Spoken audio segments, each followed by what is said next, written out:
Hello, everyone. Welcome to the Angus Chang Podcast, episode 10. Today's August 4th, Tuesday, 1:10 p.m. I was supposed to do it yesterday, but I didn't for some reason. I'm not sure why. I think I woke up and I decided to go running or something. And then I had to go. I think I woke up, I did some work, and then I had to do some running. I don't know, whatever, it doesn't matter. But yesterday I didn't do it, and then we're doing it today. I'm actually using a new mic. Normally I use this like big ass mic, and I record the podcast at my desk. But today I'm using a wireless mic, and I'm recording it from my bed. That's pretty cool, nice and lazy. So I don't know. Let's talk about what we did the last week. Man, this might be a 30-minute podcast because I don't think I did that much in the last 7 days, and I also didn't take notes about what I was doing. So like, it's like nothing happened. Um, anyway, last week Monday I was continuing with getting my old games working. I have a lot of old games. I had an idea. It might be more fun to maybe I'll do this next week, but it might be more fun for me to just talk about my old games and talk about like the development or whatever, how I made them, because looking at the last 7 days of what I did, this is fucking boring. So maybe this will be like a very quick podcast, and next week I'll prepare something a bit more interesting. So get pumped for next week. Anyway, last Monday I was getting one of my games called Project Manager Sim working, and so that game I coded it in Phaser JS, which is like a JavaScript HTML5 game engine or framework, and it should still run, but I just don't like coding in TypeScript, and I also don't like something I don't like about running stuff on the web. I'd much rather like code in a game window or like deploy to a game window. I don't know what it is. So I got Claude to migrate it to what's it called? Kotlin and Raylib, which is like it's a language I like and it's a game library I like.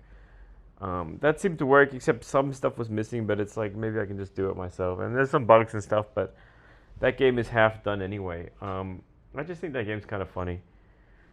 So I tempted to finish it. I have a few. I have a lot of unfinished games, but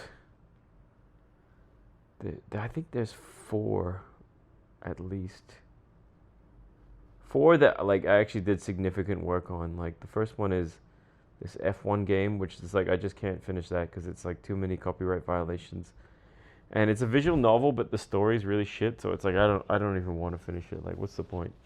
So there's like trademark and copyright violations in that game, and then the story sucks. So it's like, don't do it. Oh, I have another one. I have this game called Sim Kim, which is a Kim Jong Un. It's a game where you play as Kim Jong Un. That one I wrote it in Unity, which I really hate Unity. So if I was gonna finish it, I might do it in Kotlin and Raylib. Um, and then there's Kill the Clean Shaven, which I was working on in 2013. That is, it's a game like Contra, but uh, yeah, it's supposed to be like Contra, but then it's just there's a the Contra game I played was the Genesis one, Contra Hardcore, and I thought it was like such a good game. It's like such a good example of that genre, like like lots of action, lots of unpredictable events, really cool settings, cool boss fights. It's pretty hard as well. So the story's a bit weird, but it also has a branching storyline, which is really fun, I think. Um, so when I was working on Kill the Clean Shaven, I was trying to make something like Contra, but then just didn't have the programming or game design skill to do it. So like what I have is there's like a boss fight, and then there's some like level type stuff. But the levels are like the normal gameplay, I guess what you call it, is like so easy and boring. The boss fight is a bit better, but then it's like It needs to be a lot better, it's yeah, it's a hard game to make. Like I guess if I was gonna finish it, it would be a struggle. Um, and it probably needs at least a year of work. So it's probably not something I'm willing to do. It's not really my like. It's not something that I'm particularly good at. Like, I that I did like that game, but it's not something I really want to make. Whereas like storyline games are like uh, a game with like its own unique genre is, I think that's a way to stand out a bit better. It's more my type of thing. So what did we talk about? I talked about the F1 game. I talked about KCS, Kill the Clean Shaven. SimKim, talked about that. Then I have like two more recent ones, which is Project Manager Sim. I just talked about that.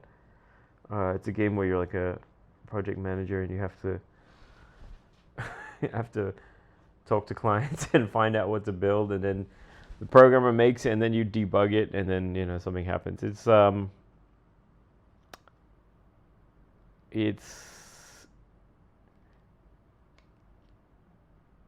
it's kind of cool because I actually make the application.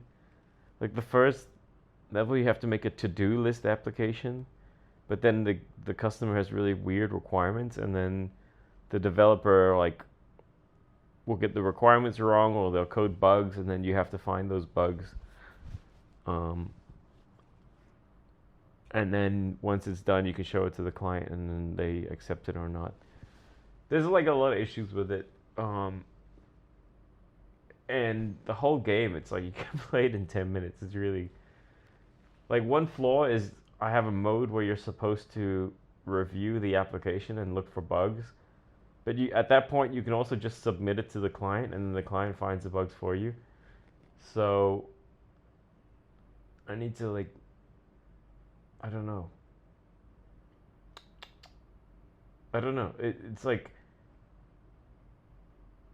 you want the user to actually look for the bugs, but then that's not that fun. And then submitting it to the client's kind of funny when you submit something to a client that's broken and then the client finds it. So like, um, yeah, there's like some game designing to do there. There's three. It's kind of three levels, three applications. I think the first one is like a to-do list. The second one is like a bank statement converter, and the third one is a random number generator. Um, but the third one seems to be broken in the Kotlin port, so I need to figure out what's wrong with that. But anyway, it's like it's very short, and if I charge money for it, people would probably get mad. So maybe I should put it on Steam for free, just I don't know, to get it done and get people playing it. And then I have another game called, what's that game called? Oh yeah, Customer Support Sim.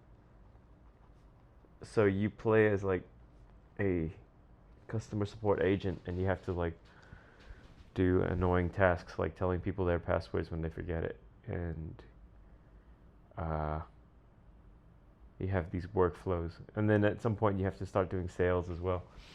That one, I think it's like there's a lot you can build out with that one, and you can actually make it into like uh, a game that's replayable, but it's not super worked out. It's not. It's okay. It's kind of cute at the moment. I was playing it and I was like, yeah, this is like not amazingly fun, but it's kind of fun.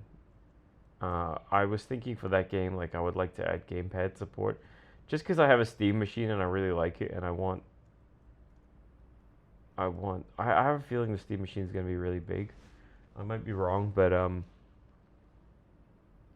yeah, I'd like to add gamepad support so it can be played on the gamepad, and then maybe instead of being a storyline linear game, it's got like some replayability, but I haven't figured that out yet.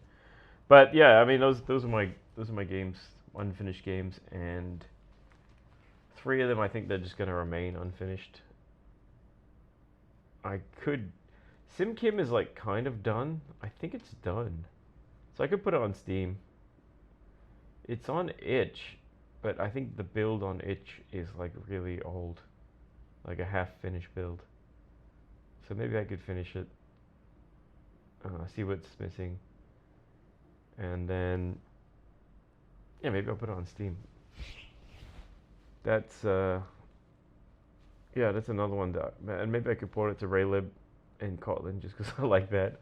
Right now it's Unity, and I really hate Unity. It's like I used to have a job where I worked as a Unity developer, and so I was doing that like for a year, and the whole time I just thought it sucked because Unity is like it's a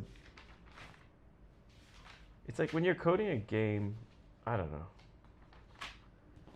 It's very heavy and slow, and then all the configuration is in like a user interface. So it's like you're coding a game in Photoshop or like PowerPoint or something, and the game takes a long time to start up because it's like got all these debug hooks, and then every game like ships with like a lot of Unity bullshit. So like even if your game is pretty simple, it doesn't load that many assets.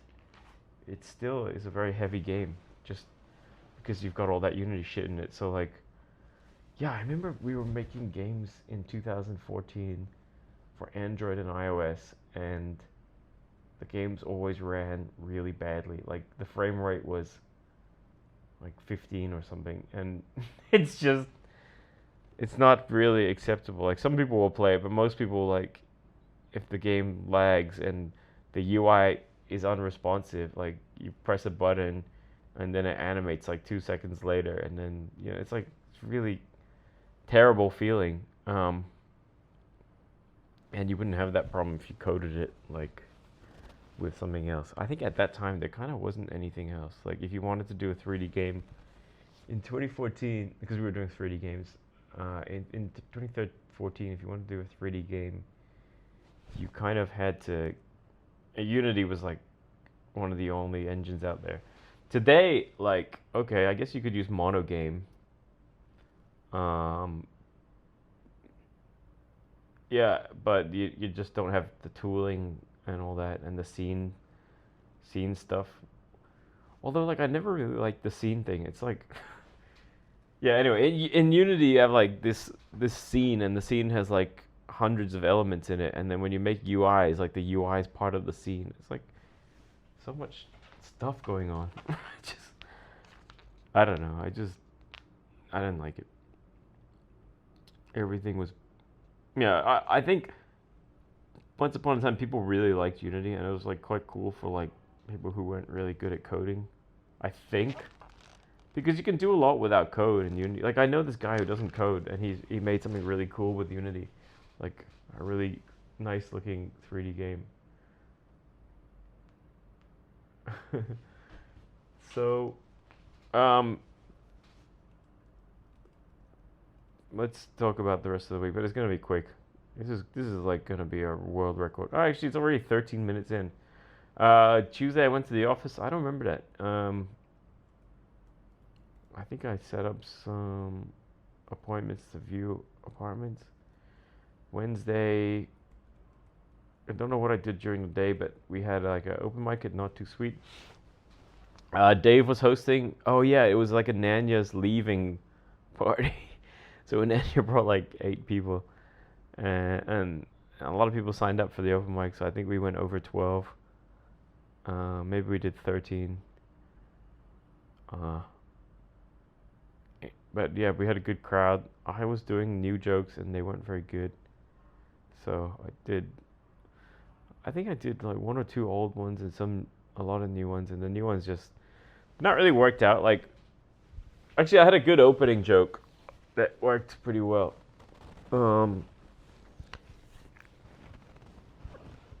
But the rest of my set was like not super worked up. Thursday we looked at apartments, me and Candace. I liked pretty much all the apartments. I think we looked at 2. I liked both of them, and Candace was like iffy about it.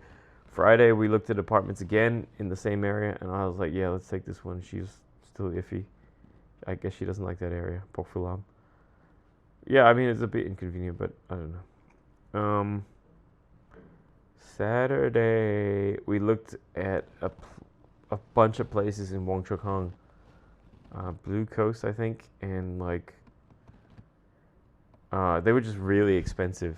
Like it's within our budget. Okay, like we looked at places like in the top end of our budget, but then they were supposed to be like 900 square feet. But when I was walking around the place, I was like, this doesn't feel like 900 square feet, and it's like the building was made a year ago, so I've heard people always say like the new apartments, like the efficiency is crap, or like it's basically like if you look at a new building in Hong Kong and they say it's like a certain size, it always feels way smaller than the same size for an old building. So like the place I currently live in was built in 1995, and it's supposedly smaller than the one I looked on at Saturday. It's supposed to be like 200 square feet smaller, but it feels a lot bigger. Like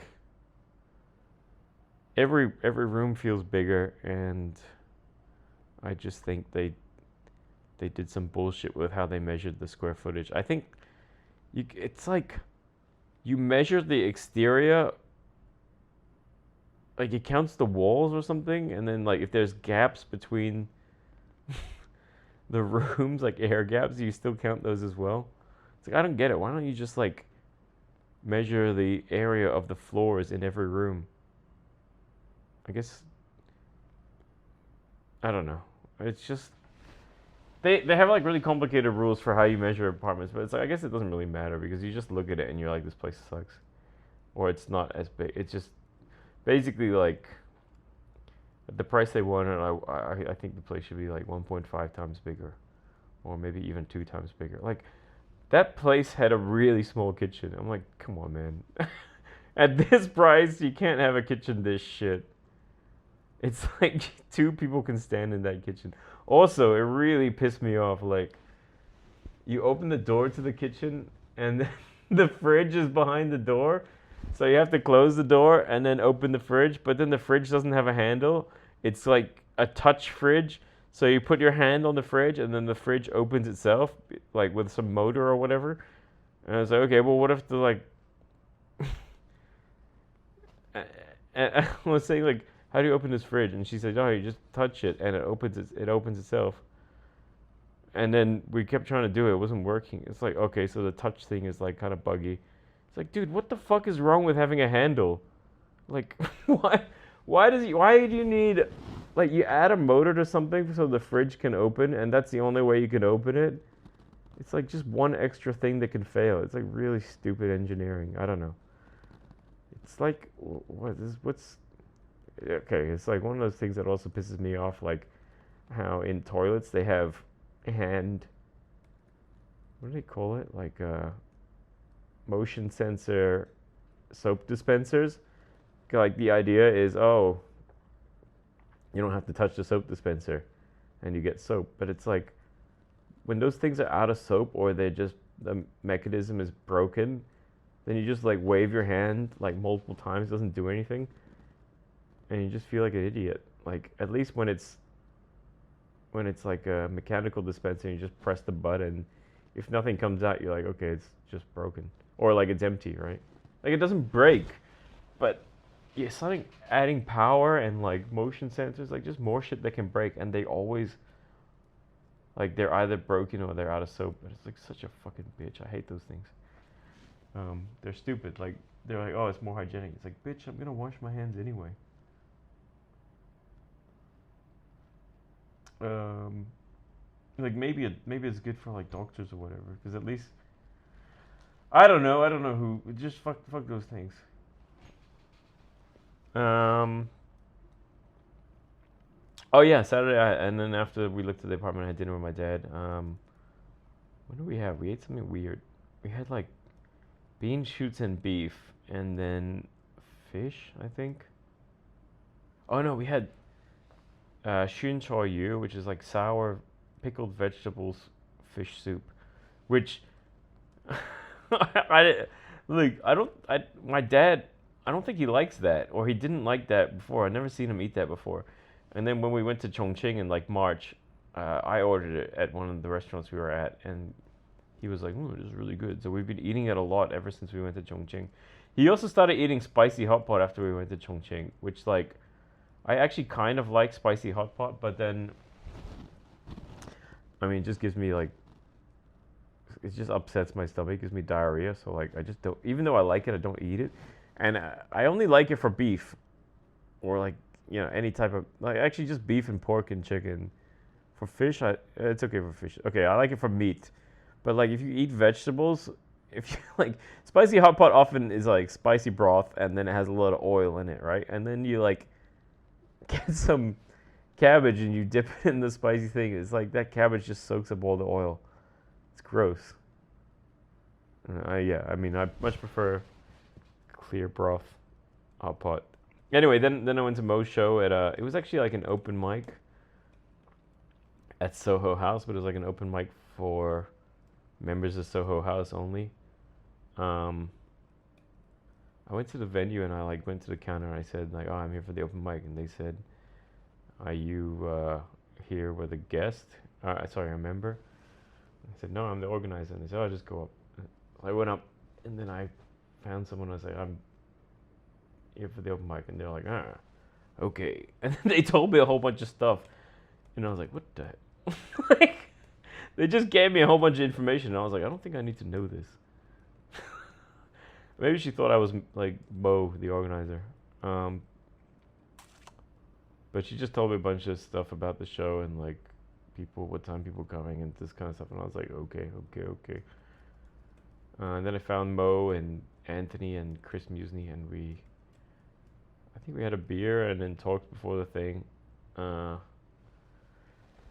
Then at the for the so the mic was like I think the idea is like it's an open mic, but then they also got me, Chris, and Anthony and Mo, so that like to help build momentum, get some laughs, because it's not so great if like everyone's just bombing at the open mic. Um, I think Mo went up, did some bits, and then Anthony went up, did 10 minutes, did pretty well. Then it was like some guy went up. I thought I was next, but it was some random open micer guy went up. It's an Indian guy. It was pretty funny. It's interesting. Like, I think it was probably this first time or like he's very early. Maybe he's done it less than 5 times. But one big thing was like they just don't use the mic properly. Like they don't talk into the mic. I guess they can't hear that no one can hear them. Whereas like when you do it a lot, like you're like, oh, I need to make sure everyone can hear me. Maybe sometimes I shout into the mic too much. Because one time I saw this guy at 109, and he's been doing it a while, but he was just so loud. Like he was just shouting into the mic, and I was sitting like, sitting like a foot away from him. I was like, okay, man, you don't need to shout. It's just you and me here.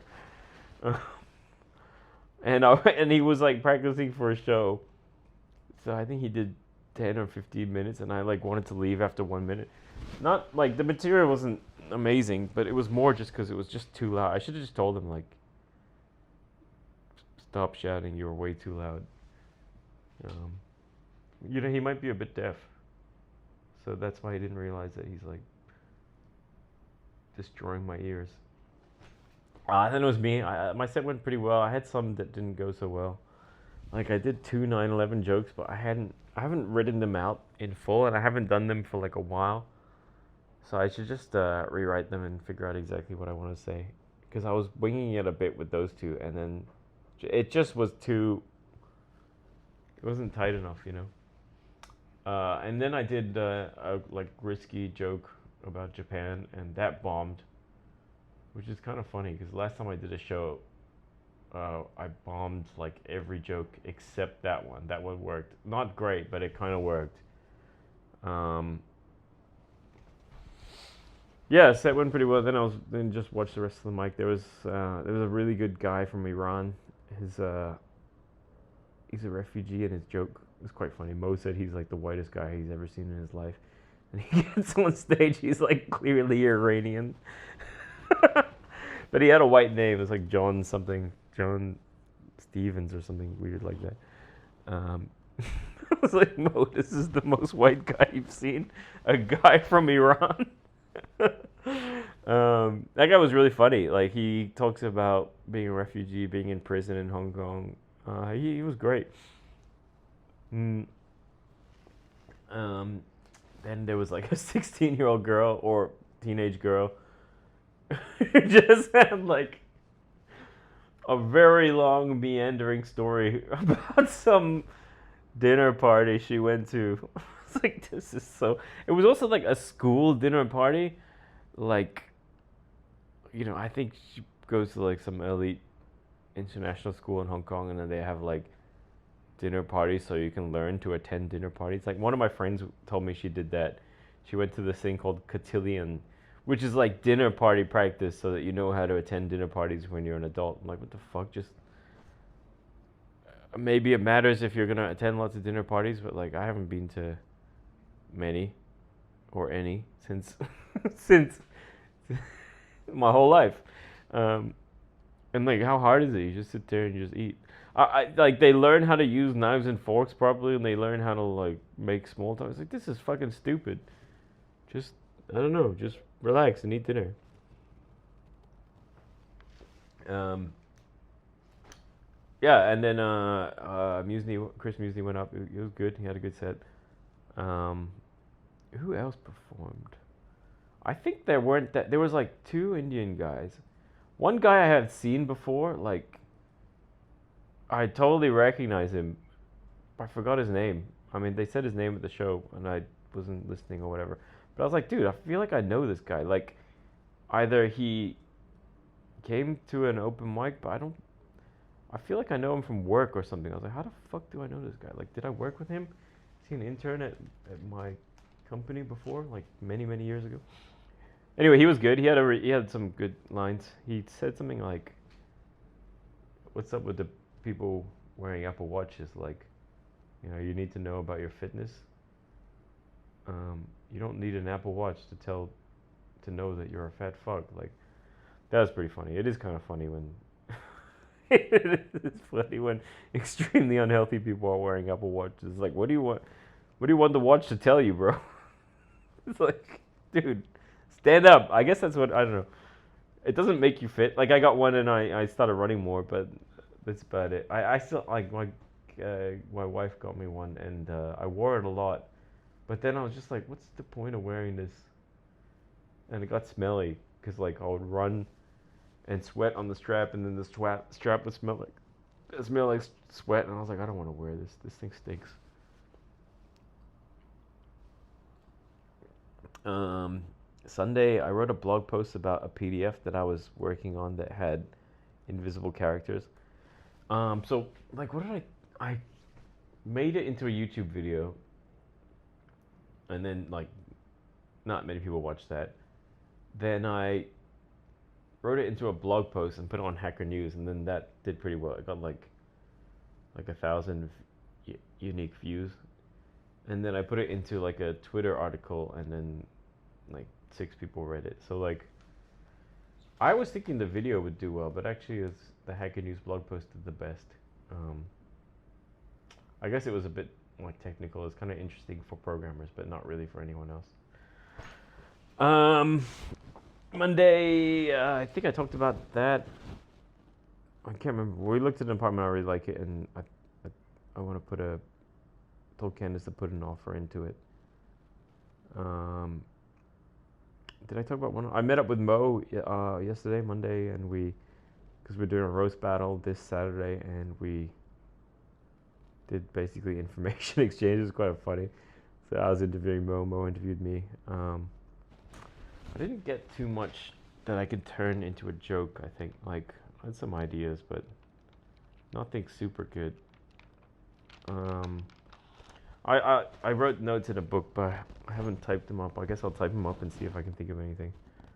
And then we did the open mic at 109. That was quite good. Not many comics. I think I was like 8, and I was last. But we had quite a good audience, I think. We had like, who was watching? Anise was there, but he was just watching. Anise, Dave, and Dave brought someone. Then there was like two girls, and then that I haven't seen before. And yeah, it might have been 8 in the audience, so it was like full. The room was full enough, like you can get a laugh out of that room. And then the comics were watching as well. And it was like done by 9:30, which is kind of cool. You know, it's like okay, we're done. I had 2 beers at 109, and then like I just couldn't sleep last night because I was too full from those beers. So I really should just stop drinking beer or any alcohol. Like, what else am I gonna drink if I don't drink beer? I don't know. Yeah, so that was the week. Maybe next week I'll talk about my games, or I'll find something cool to talk about instead of what I did. I mean, I could talk about the roast battle, however that goes. That sounds super interesting. Yeah, so I don't know. Maybe next week instead of just day by day the bullshit I did, I'll try find something interesting to talk about. But yeah, see you next week, and thanks for listening.